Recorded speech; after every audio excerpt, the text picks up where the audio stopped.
Assalamualaikum. Rabbi shrah li sadri wa yassir li amri wahlul 'uqdatam min lisani yafqahu qawli.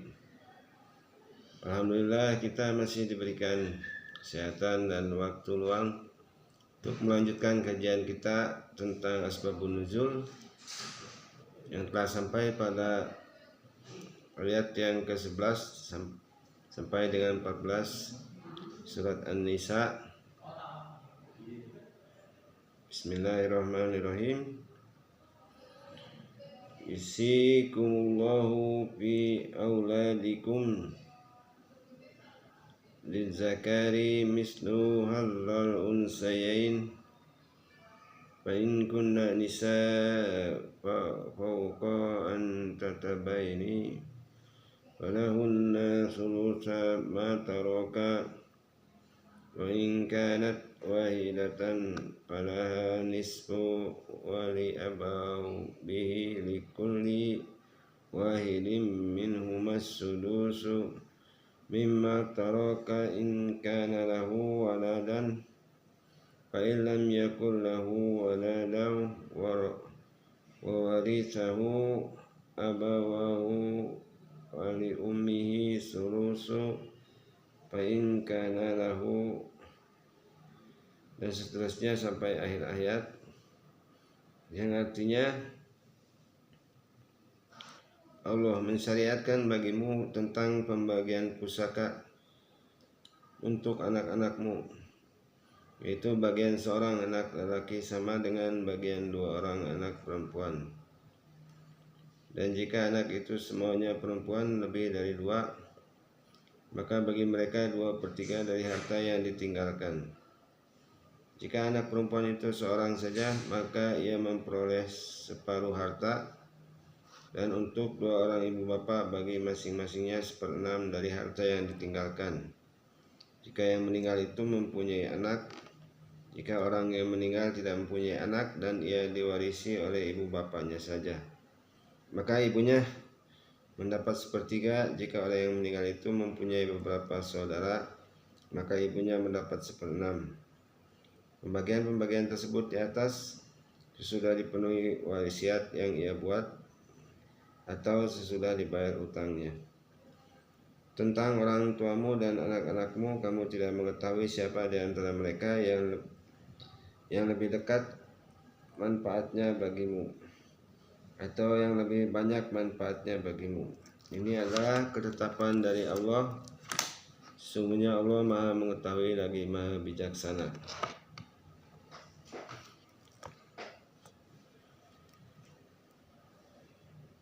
Ayat ke-12-nya,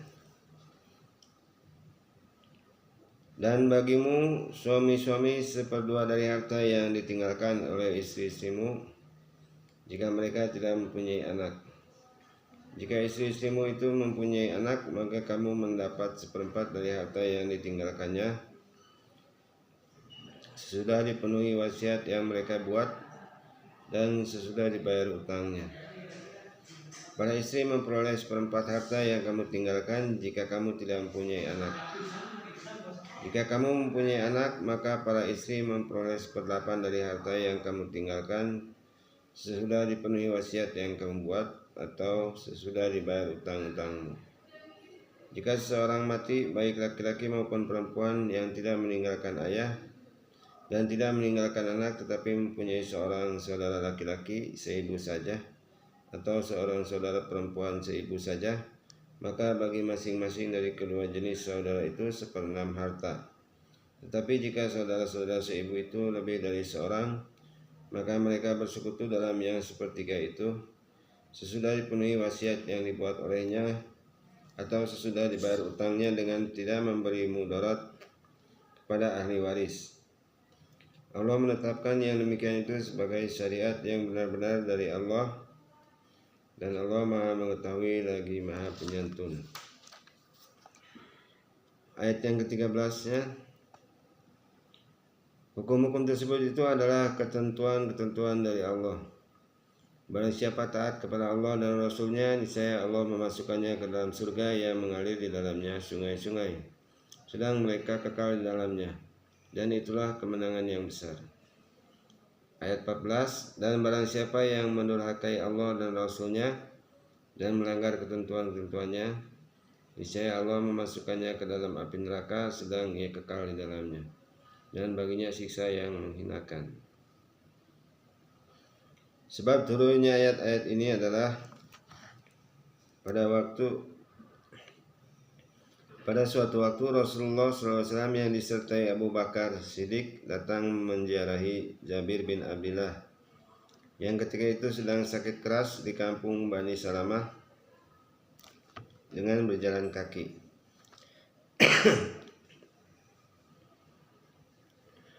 Pada waktu Rasulullah SAW dan Abu Bakar datang,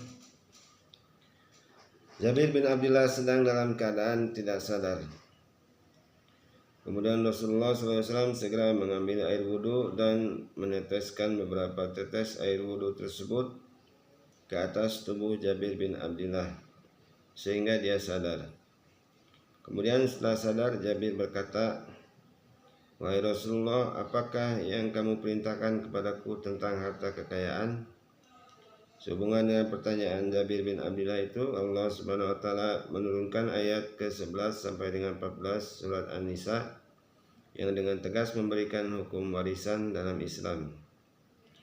Hadis riwayat dari Jabir bin Abdillah. Pada riwayat lainnya disebutkan bahwa pada suatu waktu istri Sa'ad bin Rabi datang menghadap kepada Rasulullah SAW untuk mengadukan suatu masalah. Ketika itu dia berkata, "Wahai Rasulullah, dua orang putri ini adalah anak Rabi yang telah mengikuti peperangan bersama engkau dan gugur di medan Uhud. Sepeninggal Rabi, paman kedua orang anak ini telah mengambil seluruh harta kekayaan peninggalannya. Sedangkan dua orang anak ini akan sulit mendapatkan jodoh kalau tidak memiliki harta kekayaan." Sehubungan dengan pertanyaan itu, Rasulullah SAW bersabda, Allah SWT akan memberikan keputusan hukum dalam masalah ini. Saat kemudian Allah SWT menurunkan ayat ke-11 sampai dengan 14 surat An-Nisa yang menegaskan tentang hukum warisan dalam Islam. Sehingga dengan demikian di kalangan kaum muslimin tidak akan terjadi sengketa. Selain itu diturunkannya ayat-ayat ini sebagai penghapus hukum yang berlaku di zaman jahiliyah. Hadis riwayat Ahmad, Abu Daud, Tirmizi dan Hakim dari Jabir bin Abdillah. Selanjutnya ayat ke-19 surat An-Nisa. Bismillahirrahmanirrahim. Ya ayyuhalladzina amanu la yahillu lakum an tarithun nasaa karhan wala ta'dhuluhunna litadhhabu biba'di ma ataitumuhunna illa ayyatina bifahisatin mubayyinatin wa ashiruhunna bil ma'rufi fa in karihtumuhunna fa asa an takrahu syai'an wa yaj'alallahu fihi khairan katsira. Artinya, hai orang-orang yang beriman, tidak halal bagi kamu mempusakai wanita dengan jalan paksa, dan janganlah kamu menyusahkan mereka karena hendak mengambil kembali sebagian dari apa yang telah kamu berikan kepadanya, terkecuali bila mereka melakukan pekerjaan keji yang nyata, dan bergaulah dengan mereka secara patut. Kemudian bila kamu tidak menyukai mereka, maka bersabarlah, karena mungkin kamu tidak menyukai sesuatu padahal Allah menjadikan padanya kebaikan yang banyak. Sebab turunnya ayat ini adalah di zaman jahiliyah, apabila seorang lelaki meninggal dunia, maka wali orang yang meninggal itu lebih berhak untuk menerima waris daripada istrinya yang ditinggalkan. Apabila wali ingin mengawini janda yang ditinggal mati itu atau mengawinkannya dengan orang lain, maka wali itu lebih berkuasa daripada wali wanita yang sebenarnya. sehubungan dengan berjalannya hukum yang simpang siur menurut aturan, maka Allah Subhanahu wa taala menurunkan ayat ke-19 surat An-Nisa yang memberikan penjelasan tentang kedudukan seorang wanita yang ditinggal mati suaminya. Hadis riwayat Bukhari, Abi Daud dan Nasai dari Ibnu Abbas. Dalam riwayat lainnya dijelaskan bahwa pada waktu Abu Qais bin Aslat meninggal, anaknya ingin mengawini wanita janda ayahnya atau ibu tirinya. Cara perkawinannya seperti ini sudah biasa dilakukan di kalangan orang-orang jahiliyah. Oleh karena cara yang demikian ini sudah membudaya, maka untuk mengubah budaya itu Allah SWT menurunkan ayat ke-19. Dengan turunnya ayat ini, kebudayaan yang sangat keji itu dapat diubah. Dan sekaligus ayat ini diturunkan sebagai ketegasan tentang dilarangnya wanita sebagai barang warisan. Hadis riwayat Ibnu Jarir dan Ibnu Abi Hatim dengan sanad yang hasan dari Abi Umamah bin Sahal bin Hanif. Selanjutnya ayat ke-20 sampai dengan 21 surat An-Nisa. Bismillahirrahmanirrahim. Wa in aradtum istibdala zaujin makana zaujin wa ataitum ihdahunna kintaran fala ta'khudhu minhu syai'an atakhudunahu buhtana wa ithma mubina.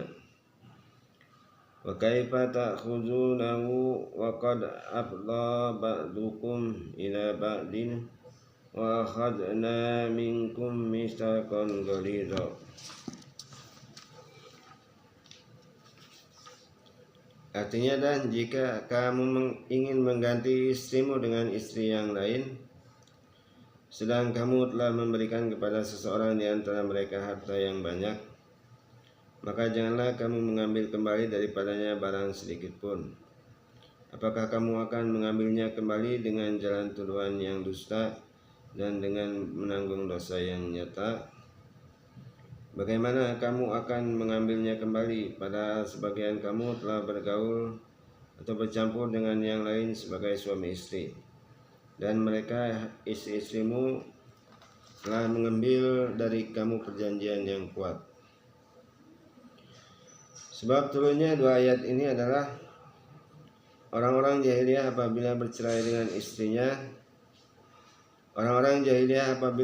dengan istrinya biasa mengambil kembali harta-harta yang telah diberikannya sebagai mahar. Setelah Islam hadir ke tengah-tengah mereka, cara ini masih sering terjadi di kalangan kaum muslimin. Oleh sebab itu, pada suatu ketika Umar bin Khattab berkata, "Ingatlah, jangan sekali-kali kamu mengambil kembali harta yang telah kamu berikan kepada istrimu. Sebab yang demikian itu perbuatan yang mulia di dunia dan termasuk takwa kepada Allah."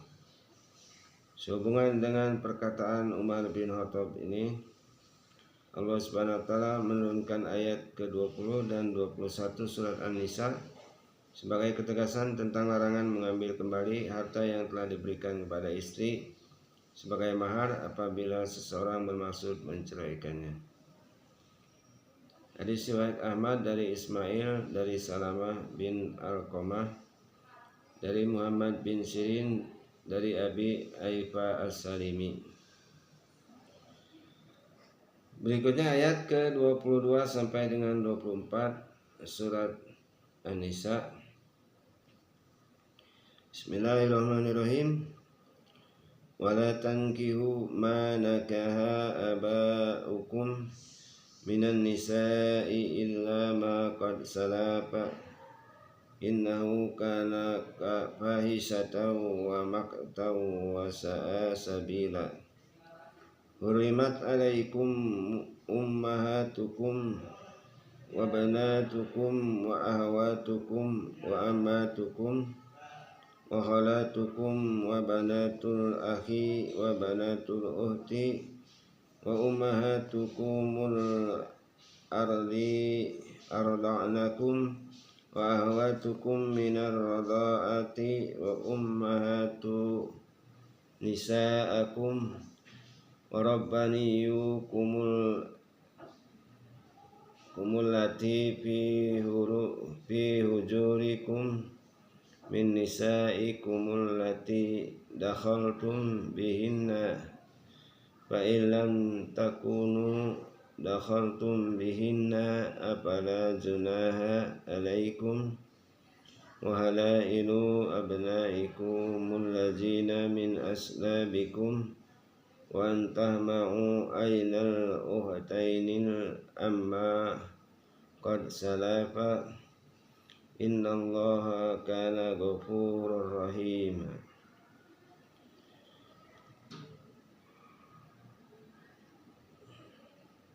Dan seterusnya sampai dengan akhir ayat ke-24. Artinya, dan janganlah kamu kawini wanita-wanita yang telah dikawini oleh ayahmu, terkecuali pada masa yang telah lampau. Sesungguhnya perbuatan itu amat keji dan dibenci Allah, dan seburuk-buruk jalan yang ditempuh. Diharamkan atas kamu mengawini ibu-ibumu, anak-anakmu yang perempuan, saudara-saudaramu yang perempuan, saudara-saudara bapakmu yang perempuan, saudara-saudara ibumu yang perempuan, anak-anak perempuan dari saudara-saudaramu yang laki-laki, anak-anak perempuan dari saudara-saudaramu yang perempuan, ibu-ibumu yang menyusukan kamu, saudara perempuan sepersusuan, ibu-ibu istrimu atau mertua, anak-anak istrimu yang dalam pemeliharaanmu dari istri yang telah kamu campuri. Tetapi jika kamu belum campur dengan istrimu itu dan sudah kamu ceraikan, maka tidak berdosa kamu mengawininya. Dan diharamkan bagimu istri-istri anak kandungmu atau menantu, dan mengimpunkan dalam perkawinan dua perempuan yang bersaudara, kecuali yang telah terjadi pada masa lampau. Sesungguhnya Allah Maha Pengampun lagi Maha Penyayang. Ayat ke-24, dan diharamkan juga kamu mengawini wanita yang bersuami, kecuali budak-budak yang kamu miliki. Allah telah menetapkan hukum itu sebagai ketetapannya atas kamu. Dan dihalalkan bagi kamu selain yang demikian, yaitu mencari istri-istri dengan hartamu untuk dikawini, bukan untuk berzina. Maka istri-istri yang telah kamu nikmati atau campuri di antara mereka, berikanlah kepada mereka maharnya dengan sempurna sebagai suatu kewajiban. Dan tiadalah mengapa bagi kamu terhadap sesuatu yang kamu telah saling merelakannya, sesudah menentukan mahar itu. Sesungguhnya Allah Maha mengetahui lagi Maha bijaksana. Sebab turunnya ayat-ayat ini adalah pada suatu ketika Abu Qais bin Aslat, salah seorang sahabat Ansor yang soleh, meninggal dunia dengan meninggalkan seorang istri. Anaknya yang bernama Qais berkeinginan untuk menikahi ibu tirinya, janda dari ayahnya itu. Ketika ada pembicaraan tentang keinginannya itu, si ibu tiri berkata, "Aku telah menganggapmu sebagai seorang anak sendiri, dan kamu adalah termasuk dalam golongan kaum yang soleh." Setelah itu janda Abu Qais datang menghadap kepada Rasulullah SAW untuk mengadukan masalahnya tersebut. Sehubungan dengan itu Rasulullah SAW bersabda, "Pulanglah kamu ke rumahmu." Sehubungan dengan peristiwa itu Allah Subhanahu wa taala menurunkan ayat ke-22 surat An-Nisa yang dengan tegas melarang mengawini ibu tiri janda ayah kandung sendiri. Hadis riwayat Ibnu Abi Hatim,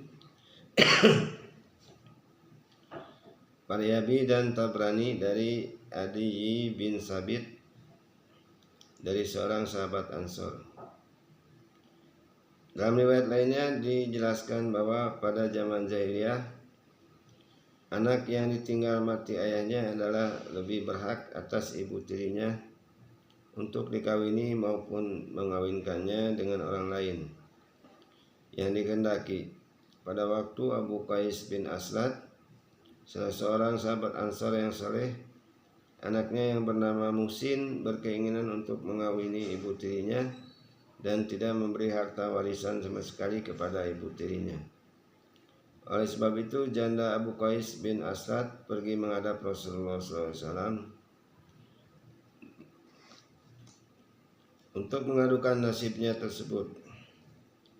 Sehubungan dengan itu Rasulullah SAW bersabda, "Pulanglah ke rumah asalmu.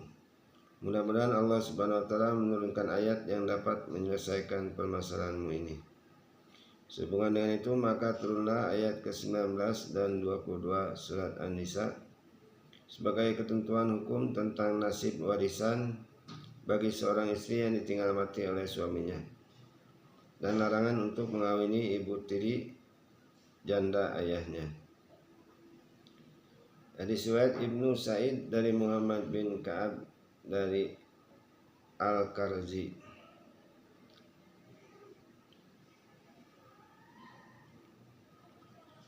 Dalam riwayat lainnya dijelaskan bahwa ayat ke-19 yang berbunyi, "Ya ayyuhallazina amanu la yahillu lakum an tarisun nisaa karha."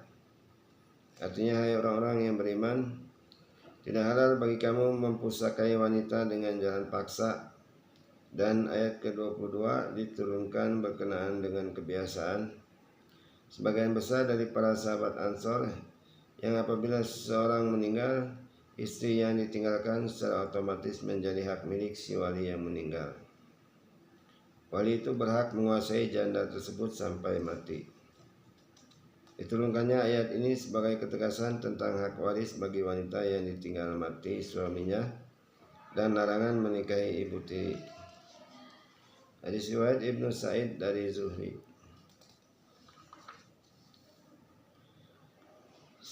Selanjutnya ayat ke-32 surat An-Nisa. Bismillahirrahmanirrahim.